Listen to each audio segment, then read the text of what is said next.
Hi there, my name is Bob Spour. I've been involved in the sport of Muay Thai since 1974, but the journey actually started way before that, in 1968 when I was 10 years old.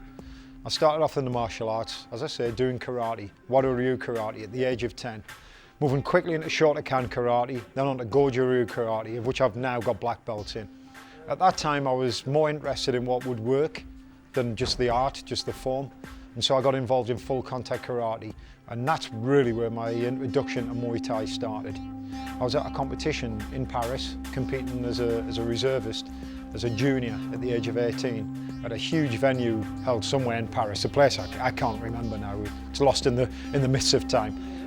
But essentially I met a couple of Thais there, Thais who I got to know and sparred with. Well, one thing led to another. I got the instructor's card. I then flew out to Bangkok and spent 12 weeks there training with the Yod Tong camp. I had lots of adventures during that time and learned a lot about Muay Thai and a lot about martial arts. What I found was that Muay Thai was not a martial art. Muay Thai was in fact a fighting art. And I thought, well, this is it, I found it. I've gone full circle and found what I wanted to do. Muay Thai is a science, it's an art, it's an attitude. It's an attitude about fighting that the Thais know more about than I do. Muay Thai developed over 500 years ago in Thailand, its home country, and it developed from a number of different styles, if you like, fighting forms that were around at that time. Kung Fu, for example, from China, La Drit, Chupasat, all of these indigenous art of the area. And it was formalised and became a sport as we know it today, in about the 1920s and 30s. And then it expanded with the opening of the Rajdamnern Stadium in 1945 to become really what is now Thailand's national sport. It's practiced by thousands of Thais throughout the country, most of them poor people, most of them people who don't find work through skills. The only skill they have is their ability to fight.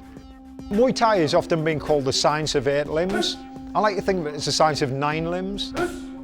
9 limbs being, well, let's go through them. 8 limbs, the elbows, the hands, we've got 2 of each, so there's 4. And we've got 2 knees, and we've got 2 legs. So it's utilising the body's weapons in an effective way, and hence it's become known as the science of 8 limbs. I like to call it the science of 9 limbs because there's one other important element missing, and that's the head. Because without the brain, without strategy, without thinking, without tactics, a fighter can achieve very, very little. Aggression will not simply win the day. A fighter has to be capable of thinking. Just as somebody in the street has to be switched on and aware, a fighter has to be capable of being aware of what's going on in a ring. So Muay Thai to me is a science of 9 limbs, not 8 limbs, as it's commonly called. Because we use the brain, and the brain is the most powerful weapon a human being has got.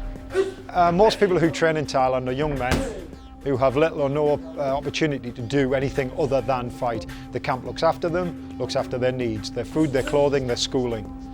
The job of the teacher is to train them in Muay Thai and make them into successful boxers. Once successful, they can earn millions and become millionaires in Thailand. They become movie stars and become singers and so on. Moving out of Muay Thai usually about the age of 24, 25. The life of a Thai boxer is not very long. The situation in the UK is of course very different.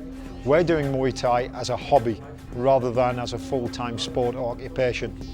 So most fighters in this country do not get the opportunity to train with the same intensity, with the same level of instruction that you get in Thailand.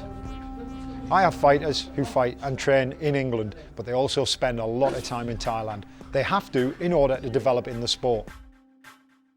We've got 45 clubs training, as I say, traditionally in both Muay Thai and self-protection. That element is very, very important to me.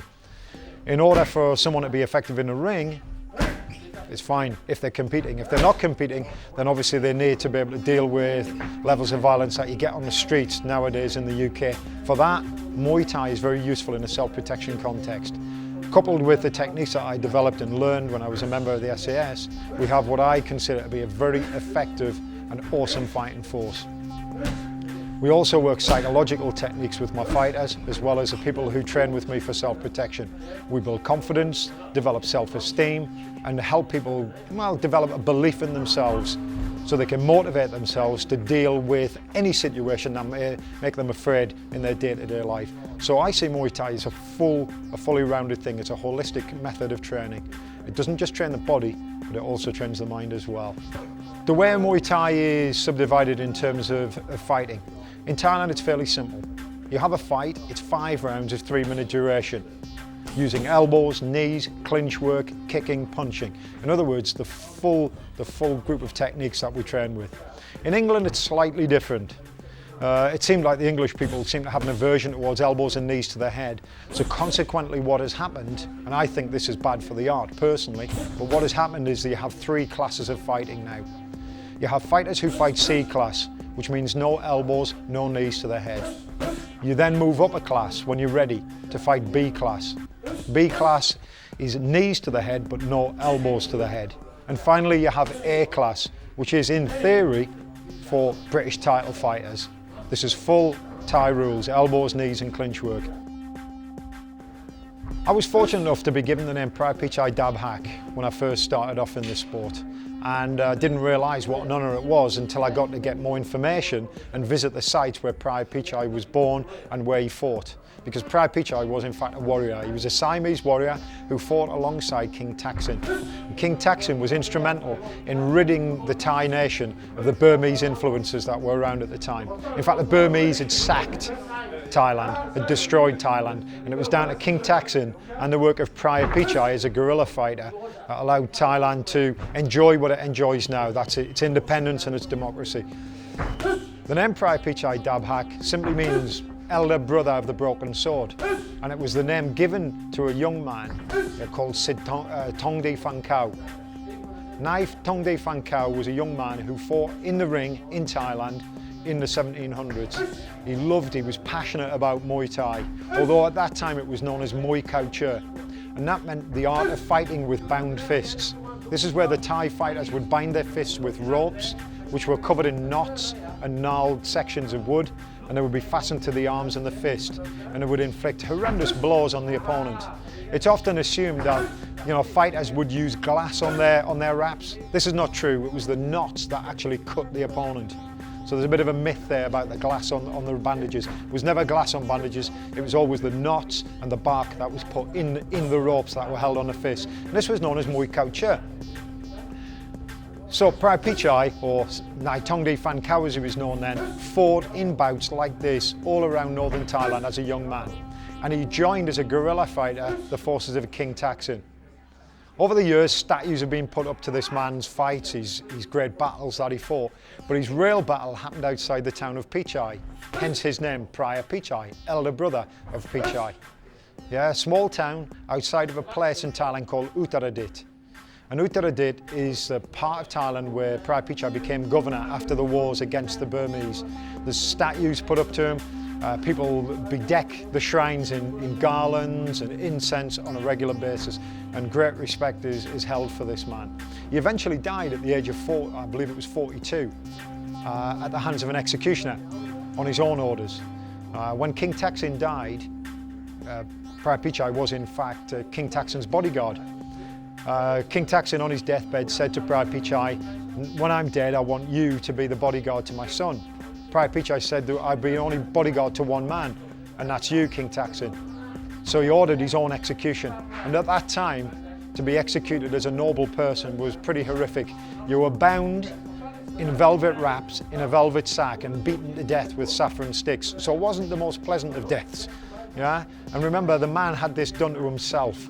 Rather than be a bodyguard to anyone else other than King Thaksin, his loyalty was to the king. And so he died at the hands of his own people, if you like.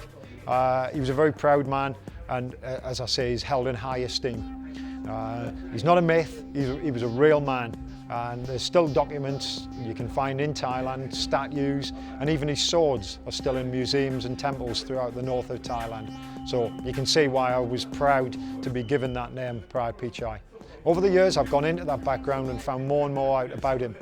As you can see on my shrine that I have in my gym, there's a statue of Phraya Pichai.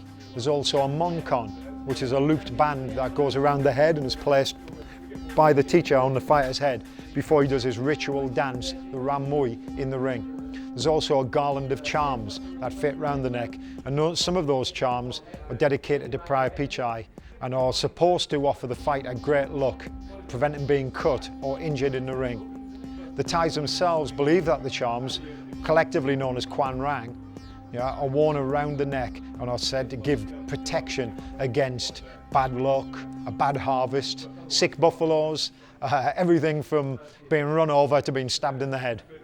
So the Thais are very superstitious and believe in the power of charms.